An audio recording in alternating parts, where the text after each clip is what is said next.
Hello friends, welcome my YouTube channel. आज की इस वीडियो में हम बात करेंगे इंडियन करेंसी की। उससे संबंधित कुछ महत्वपूर्ण प्रश्न देखेंगे। जितने भी क्वेश्चन आपसे पूछे जा सकते हैं आपके आने वाले एग्जामों में, आज हम उन सभी प्रश्नों को देखेंगे। तो आप वीडियो को पूरा देखते रहिए। और अगर आप हमारा वीडियो पहली बार देख रहे हैं तो हमारे चैनल को ज़रूर सब्सक्राइब करें, साथ ही बेल आइकन को ऑन कर लें ताकि आप आने वाले सभी वीडियो को देख सकें। तो चलिए आज का वीडियो हम शुरू करते हैं। आज का हमारा पहला प्रश्न है, 50 रुपए के नए नोट के पिछले हिस्से पर किसकी तस्वीर छपी है। ठीक है, देखिए दोस्तों, जितने भी क्वेश्चन मैं आपके लिए इस वीडियो में लेकर आई हूँ करेंसी से संबंधित, और कुछ इसमें करंट अफेयर के क्वेश्चन भी होंगे।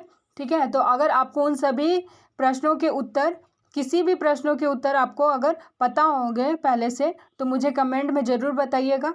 ठीक है, आइए अब हम लोग क्वेश्चन में ध्यान देते हैं। दोस्तों, आपको याद रखना है कि जो नया नोट आया है 50 रुपए का, उसके पिछले हिस्से पर हम्पी का तस्वीर छपा हुआ है। ठीक है, अब आपको ये भी याद रखना है कि हम्पी क्या होता है। जो हिस्ट्री में विजयनगर साम्राज्य था उसकी राजधानी हुआ करती थी हम्पी। ठीक है, और अभी बात करें कि हम्पी कहाँ स्थित है वर्तमान में, तो आपको याद रखना है कि ये अभी कर्नाटक राज्य में स्थित है।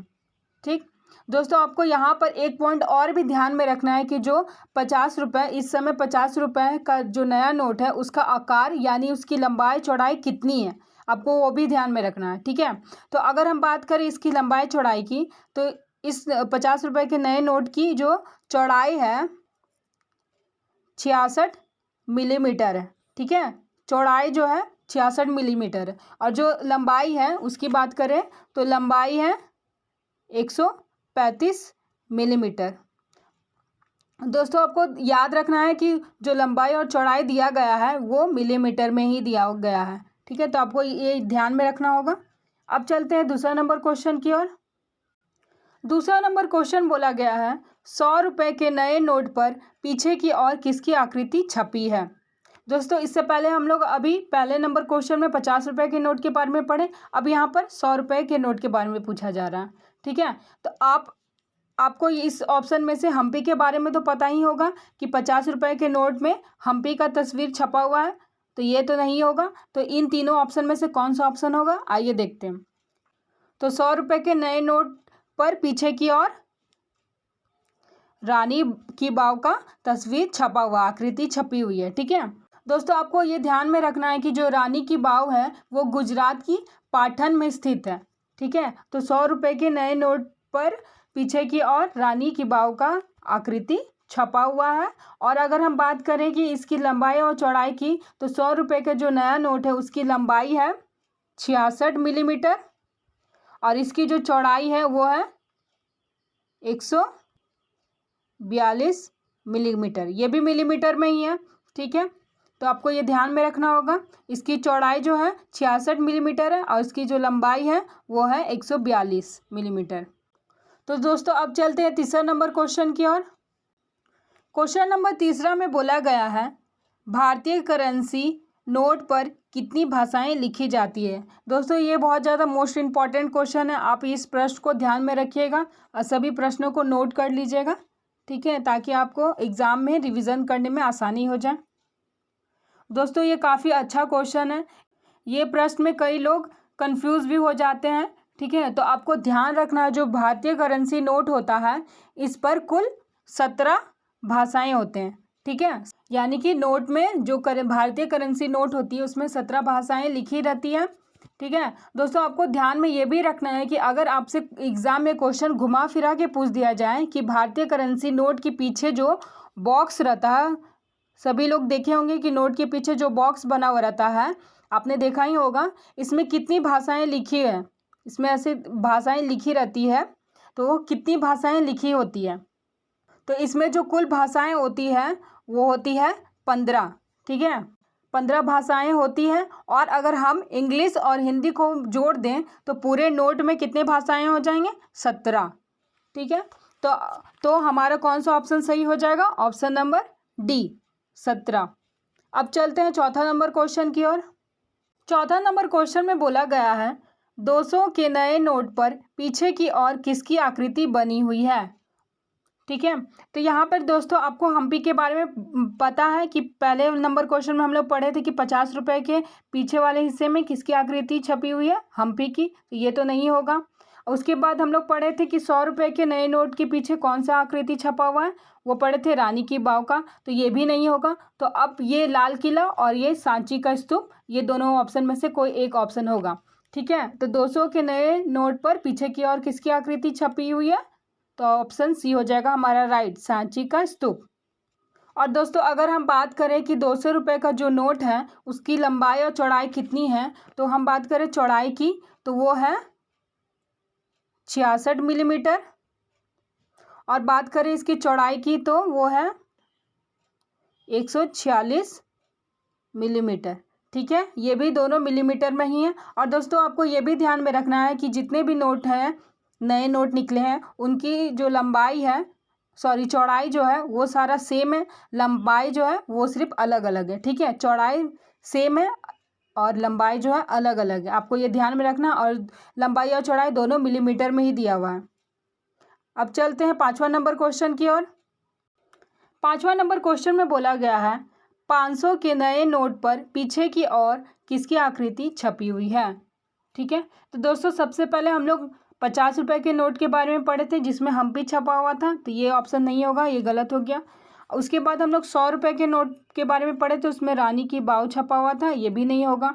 उसके बाद हम लोग 200 रुपये के नोट के बारे में पढ़े थे, उसमें सांची का स्तूप था, वो भी नहीं हुआ। तो बचा क्या, Lal Qila, option number A. तो 500 रुपये के नए 500 रुपये के जो नया नोट है उसके पीछे की ओर लाल किले की आकृति छपी हुई है, तो हमारा ऑप्शन जो है वो ए राइट हो जाएगा, लाल किला।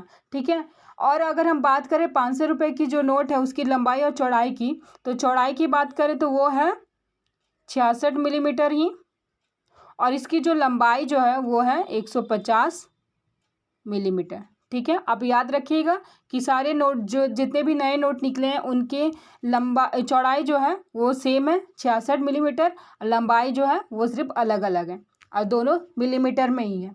अब चलते हैं 6ठा नंबर क्वेश्चन की ओर। 6ठा नंबर क्वेश्चन बोला गया है 2000 के नए नोट पर पीछे की ओर किसकी आकृति है। ठीक है, यहाँ पर 2000 का नोट के बारे में बोला गया। हम लोग सबसे पहले 50 रुपये के नोट के बारे में पढ़े थे, उसमें हम्पी था। ठीक है, आप लोग ध्यान रखिएगा जितने भी पहले पढ़ चुके हैं। उसके बाद हम लोग 100 रुपये के नोट के बारे में पढ़े, उसमें था रानी की वाव, तो ये भी तो नहीं होगा, ये गलत हो गया। उसके बाद हम लोग जो पढ़े थे 200 रुपये के नोट के बारे में, तो उसमें क्या था, सांची का स्तूप, तो ये भी नहीं होगा। उसके बाद हम लोग पढ़े 500 रुपये के नोट के बारे में, तो उसमें लाल किला था, तो ये भी ऑप्शन नहीं होगा। तो आपको ऑप्शन देख के ही आंसर समझ में आ गया होगा कि 2000 के नए नोट पर पीछे की ओर कौन सी आकृति छपी हुई होगी, तो ऑप्शन बी हो जाएगा हमारा राइट, मंगलयान। यानी कि 2000 के नए नोट पर पीछे की ओर मंगलयान की आकृति छपी है। ठीक है, अगर दोस्तों हम लोग बात करें कि 2000 के नए नोट की लंबाई और चौड़ाई की, तो आप यहाँ ध्यान रखिएगा इसकी जो 2000 नोट की जो चौड़ाई है वो है 66 मिलीमीटर ही। ठीक है, और जो इसकी लंबाई है वो सारे नोटों से अधिक है। ठीक है, 166 मिलीमीटर है इसकी लंबाई। इसकी लंबाई 166 मिलीमीटर है और इसकी जो चौड़ाई है वो सिर्फ 66 मिलीमीटर है। ठीक है, सारे नोटों की जो चौड़ाई है वो 66 मिलीमीटर है, लंबाई सिर्फ अलग था। तो आपको ये ध्यान में रखना है कि 2000 रुपये के जो नोट की लंबाई है वो 166 मिलीमीटर है। ये दोस्तों ग्रुप डी के एग्ज़ाम में हम लोग को पूछा गया था क्वेश्चन, तो आपको ये ध्यान में रखना है।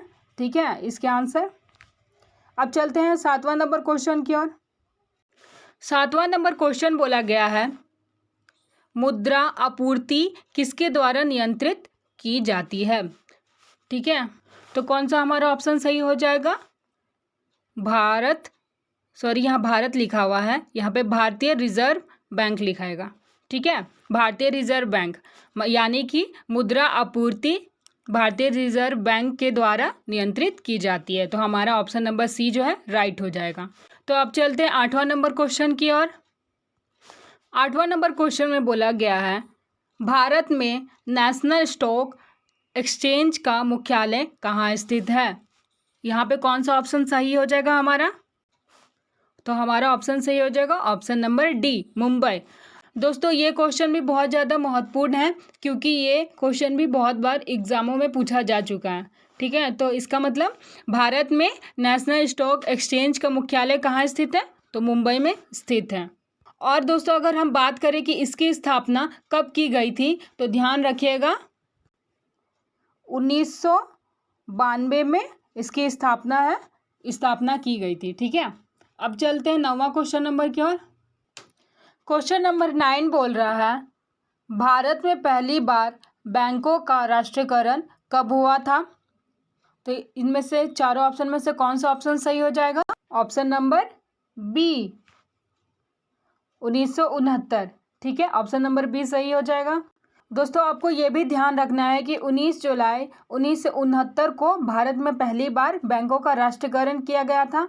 और बात करें कि कितने बैंकों का राष्ट्रीयकरण हुआ था, तो पहली बार 14 बैंकों का एक साथ राष्ट्रीयकरण हुआ था। ठीक है, तो आपको ये आंसर ध्यान में रखना होगा। अब चलते हैं 10वां नंबर क्वेश्चन की ओर।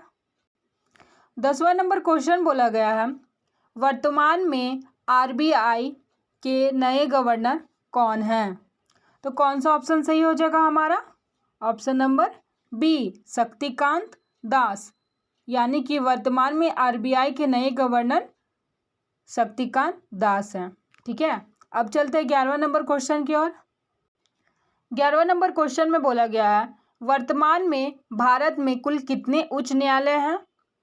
तो इनमें से कौन सा ऑप्शन सही हो जाएगा? Option number A, 25। ठीक है, तो दोस्तों आपको ध्यान में रखना है कि वर्तमान में भारत में कुल 25 उच्च न्यायालय हैं।